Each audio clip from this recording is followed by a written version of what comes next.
Welcome to the show. This is By-Tor, and I just could not wait to open some card packs that have been piling up the past few weeks. If there's not much to talk about in the SHL, I know we just did awards and the season got started, but really the trading cards is, the one main reason why I like to stream this podcast. So let's get into some of these packs. I'm hoping to pull a lot of awards today, hoping for at least one Hall of Fame. If not, whatever, but I think we can. There you go. In the first award card, Nikolai Antonescu and Antonescu. John McBride Trophy from season 65. I do have name recognition on that. I forget the user for them, but okay, counts up to one award card. And I did see a Lebedev in there, so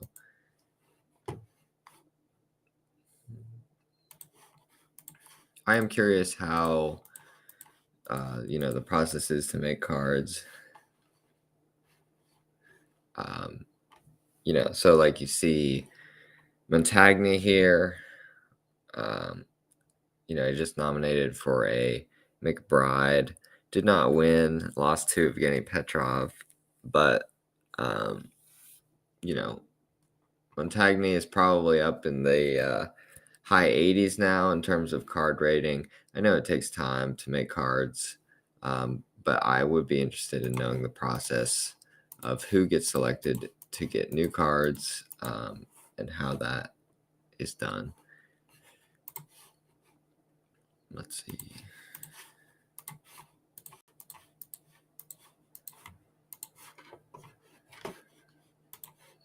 Okay, one award card so far. I think we got one or two rubies. There's a double on Samuelson, current player for actually New England. I was looking at New England's roster yesterday because they are actually top 5 in the league right now in points, if not top 3, I believe. So they've been doing very well. The rebuild I don't know if you could call it a rebuild. The roster building of Luke in New England has gone well, and they're on their way up the ladder. So double on Samuelson there. I don't know Michael Laukkanen, just before my time, but diamond card nonetheless. Another ruby.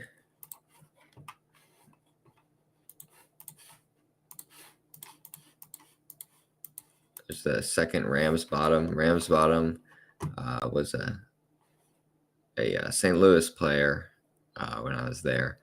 And Gates is on my fantasy team. Gates needs to pick it up a little bit. On my fantasy team, I have Thomas Lind, who needs to pick it up a little bit. Kekkonen, who needs to pick it up a little bit. And Gates, who needs to pick it up.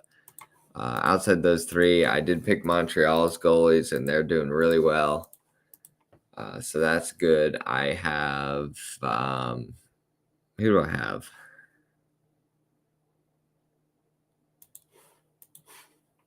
Gonzo, Gobbledygook, Winnipeg, and Xavier Doom from New Orleans.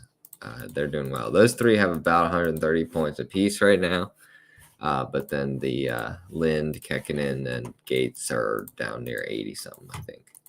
Or just less than 130. Garbanzo. Okay, sitting at one award pack. Still, Valor card. Come on, I'm hoping for some, hoping I can drop a few nice cards into the cards pull Discord here today. About a third of the way through the packs now. Spack Jero.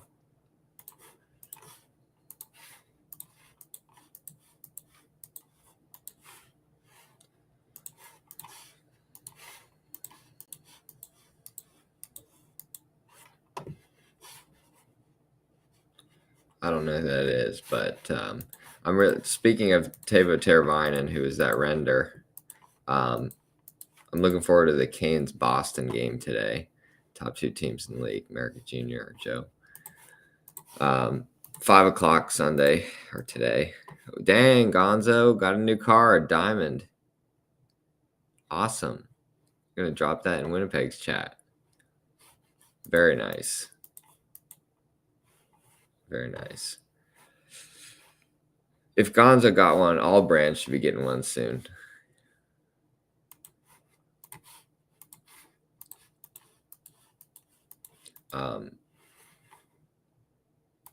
Yeah, and I'm also looking forward to the outdoor game in Raleigh here soon in a few weeks. Canes versus Capitals. I'm not going. I didn't really feel like dropping $300 on a ticket because, I mean, it's sold out like within a day or something like that. And I'm not buying those second rate tickets or aftermarket tickets.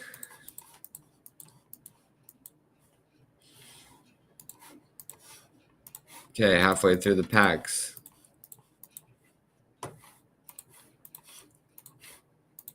Well, and it's talking more about the Canes, which is my team, if you didn't pick that up. It's a travesty that Martin Necas did not get an All-Star nomination or a bid to go to the All-Star game. Svechnikov is in for the Canes, but Necas has more goals, more points, more game-winning goals, like just better all-around play than Svechnikov. But Svechnikov he's a good player, but he has the name recognition. So I guess when the committee voted on who should be All-Star, Svechnikov was over Necas. But yeah, here's a me card, 81. Cool. Not as quite as high as my cohort Gonzo Gobbledygook at 90 or 89, but that's okay. I'll take it. Looking out for my future Hall of Fame card. Macula Biscuit Trophy, season 66. That could say season 67, 68, because he's a 3-time winner now. So let's go second award card.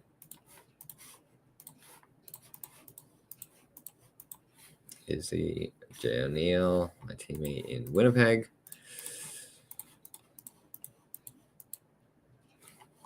I like how that card looks, that black and white.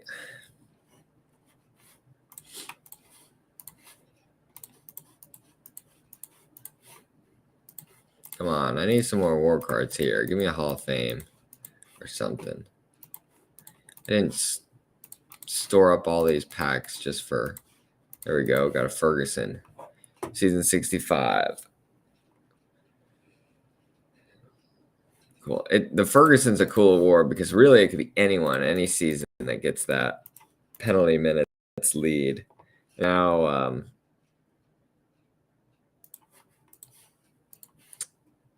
I forget who leads, but it's somebody. I think it might be Max Manning or something like that. I know he's high in the penalty minutes.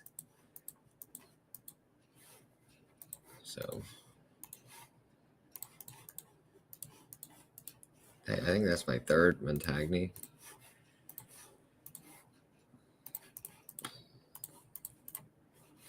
Okay, let's go. Need some more awards, some Hall of Fame. Jerk.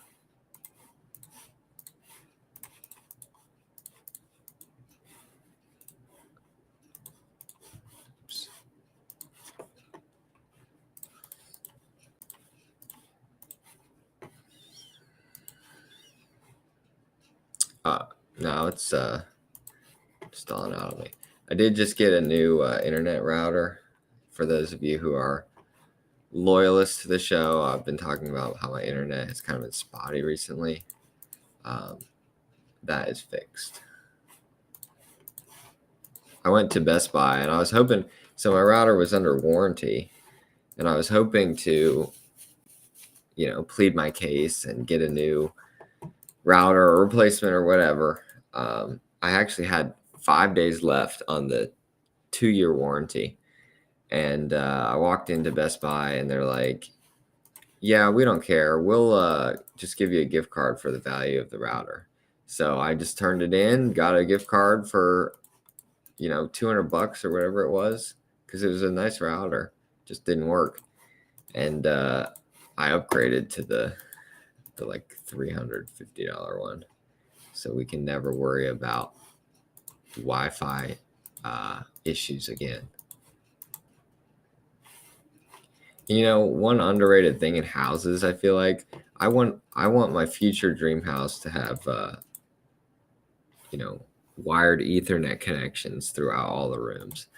I think that just would make life so much easier instead of having to worry on Wi-Fi.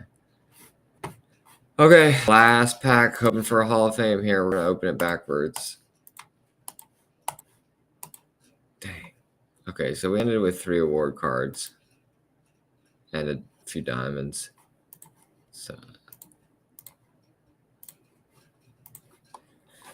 So what's our new awards? We got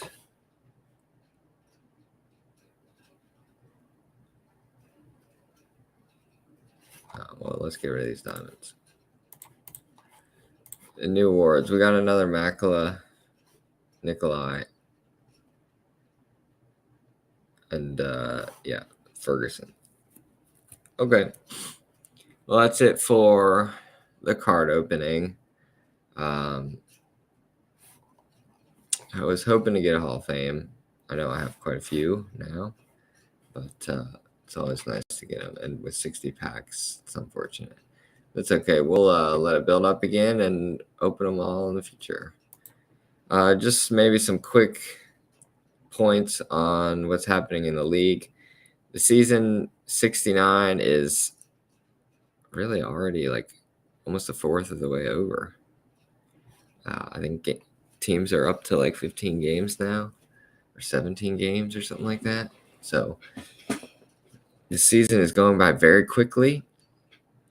Awards were released, or awards were made for season 68 recently. I mean, some obvious winners like Luke Bluen, defenseman, Max Manning, most improved.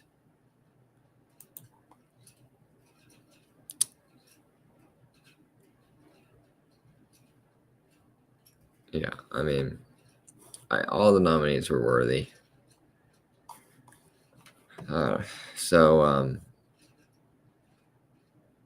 was hoping myself to get a biscuit win, but just living in the era of Makala, I guess.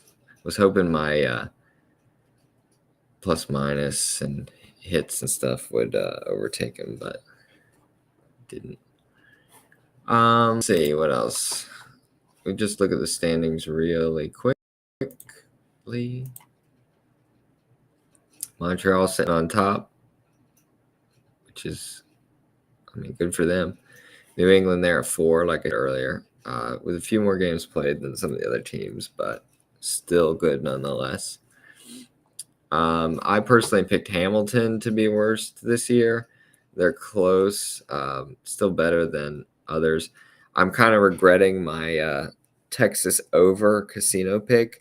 I was thinking Texas would be a little better than they are now, but alas, I guess not the case.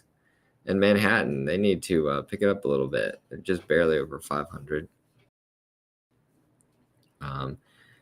And everyone, I believe, Toronto on the under, but they are under 500. They're only at 342. But interestingly, everyone thought in fantasy that Jimmy would not do as well because the team kind of was going through a rebuild. But all offense now runs through JLC in Toronto. So 27 points in 19 games. So still doing it for you in the fantasy department if you had JLC. And Carpet making a respectable appearance still for Toronto. So even though they're losing some, it's going all right. But coming out of left field, really, is Melvin Majestic Moose for Chicago. They were a point per game last season, but if they keep up their current 2 points per game, they could be in for some big-time awards this upcoming offseason. Tater still in the mix at the top. Manning still in the mix at the top. And some familiar names as well. I mentioned the Ferguson earlier. So it wasn't Manning. Manning is down here at 18. But Emerson leading now with really a lot of players just out of reach for that trophy. So maybe you see in back-to-back years Manning win some MVP awards and goal-scoring awards, and then turn around the next season and win a Ted Ferguson award. So that would be cool to see.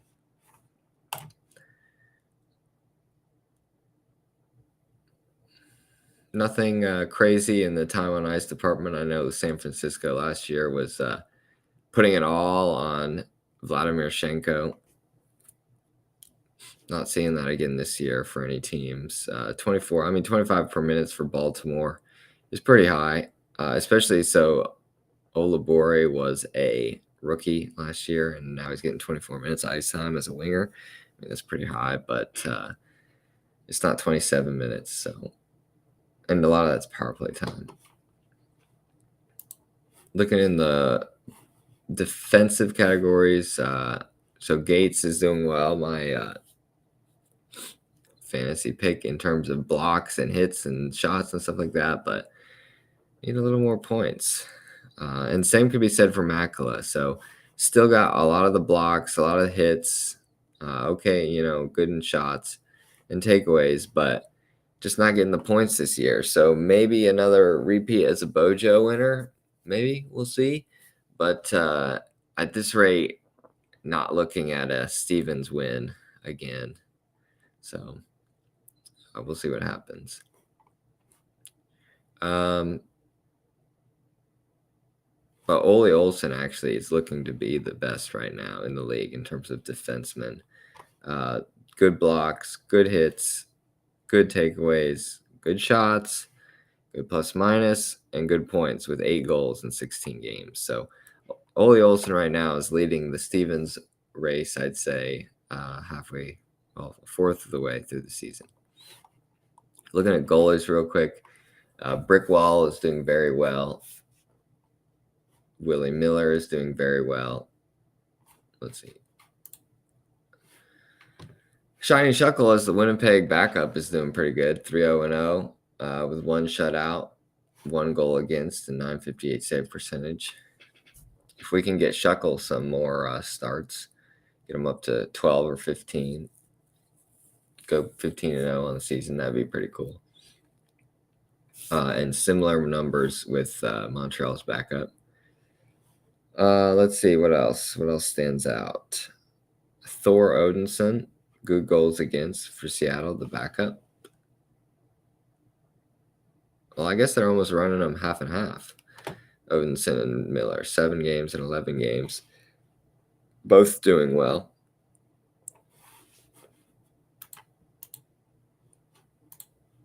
Three shutouts for Fantabins. So yeah, it's still anybody's race in the goalie department. Everything's going according to predictions in the Pacific, I'd say. Pretty much going the same in Central as well. New Orleans and Chicago probably bounce between these spots. Could overtake Winnipeg, but I do see Winnipeg coming out on top. Minnesota and Texas will bounce around again. I think I had Texas over Minnesota. But yeah, we'll see. Same thing. Atlanta, Philadelphia, Manhattan, Baltimore, Tampa Bay. I think I had Tampa Bay over Baltimore. And then still anybody's race here in the Northeast. Buffalo, with some games in hand, should punch back up into the top part of that division. Toronto's probably going to stay where they are. Hamilton's going to stay where they are. It's going to be up to New England, I think, to show everybody that they can continue winning and stay at the top. So that's all I really wanted to talk about today. Be on the lookout for some media dropping from me soon in the next few weeks. If I may say so myself, it's a pretty big piece. Hoping to polish it up quite a bit and really do the playoffs.